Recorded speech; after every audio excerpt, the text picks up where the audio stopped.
You know, I can make an assumption too that by virtue of you being here, you are at the very least entertaining the possibility of committing your life to something about which you feel extremely passionate, which takes enormous amounts of intelligence of its own, which is like the intelligence of courage.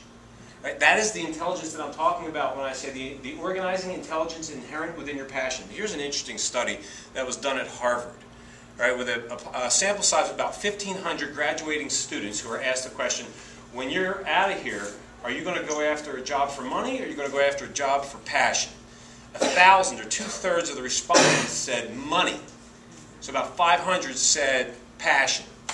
20 years later, they followed up with these students. 101 of them became millionaires. They had a net worth of $1 million or more. 101 of all the 1,500 respondents. One of those 101 came from the population that followed the money path. 100 of them came from the 500 that chose passion. Isn't that an interesting illustration? That there is some intelligence inherent within your passion, which is, you know, what we're talking about, vibes, right? Because when I am actively engaged in something that is effortlessly and intrinsically rewarding, when I am using my life in the most profound way that I can imagine, all of my creative genius is activated.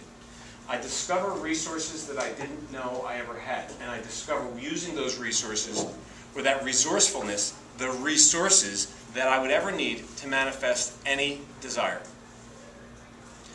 A lot of that, well, we could say that is contrary to a lot of what we've been taught about being responsible, about making a living. Don't you find it interesting that there's a super successful restaurant chain called TGIF? Thank God it's Fridays. What's that indicative of? What does that tell us? Somebody like that most of 84% of Americans report hating their jobs. 84% of Americans. There's two studies, a jobbing.com and a Forbes. 84% of Americans report hating their jobs. That's why there's TGIF, thank God it's Friday, because most people are reserving like Friday evening, Saturday, and only maybe not a little bit of Sunday, because then they're already thinking about, oh God, what I have to go back to the grind, back to reality on Monday, saving those brief periods of their lives to experience heaven, to experience joy, which is the most intelligent emotion that there is.